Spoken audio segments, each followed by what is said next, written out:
right up at the top of the stairs. Terry, come back, please. I feel so tall.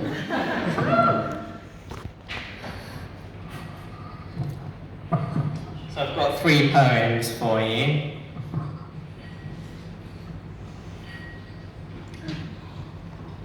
So my 7-minute set is about familiarity.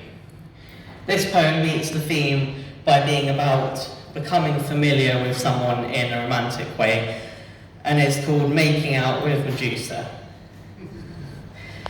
People today don't seek to commit. It's just sugar daddies and intercourse they crave.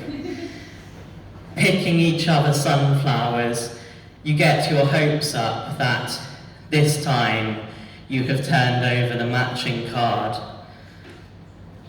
But you were too spaced out to remember you were playing. There is a smile on your face as constant as the changing of time, as constant as you were ever so slightly aging. Already this has nothing to do with one-night stands, but turning to face the sun, your certainty of who its comfortable spring temperature reminds you of, serenading your brain like the dopamine did for this now fiancé, of the bus driver that is her innamorato, who held a ring out from his seat. Sliding across the destination sign was, "Will you marry me?" Snake slithering over the bridge that is the nose of this business card collector, Tom, her bus-driving lover, remarks that it's like making out with Medusa. But, of course, Ruth will not turn Tom into stone. They can fart in front of each other, call the same place home. Second one is our bog flush. So, this is about when my family and I had a chopstick replaced in our toilet flush button, and this is how we became familiar with such non-conventionality.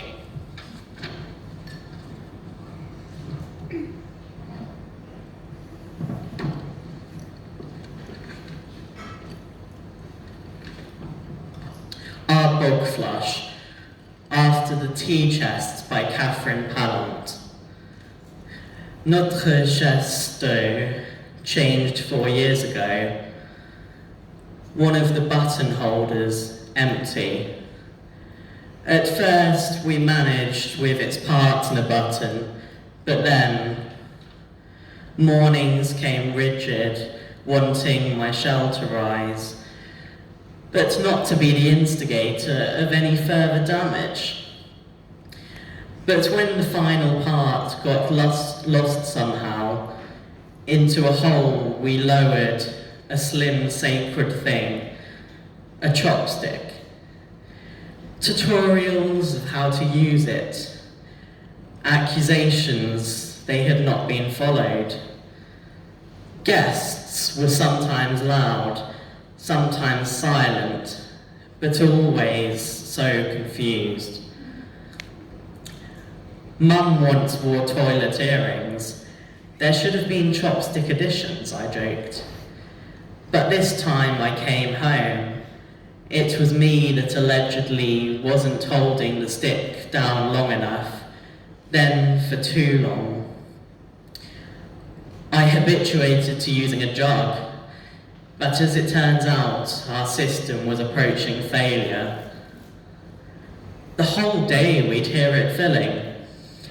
A plumber charged £170 for the stick to be restored, but mostly for the call-out charge. He couldn't fix the toilet in case his attempt would break it.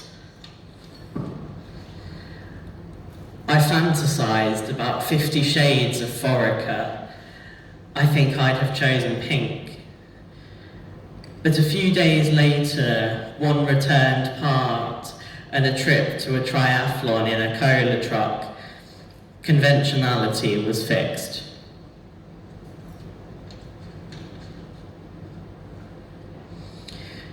Now I'm going to come down and hand out a prop for my third and final poem. So I'm going to pass this to Sam.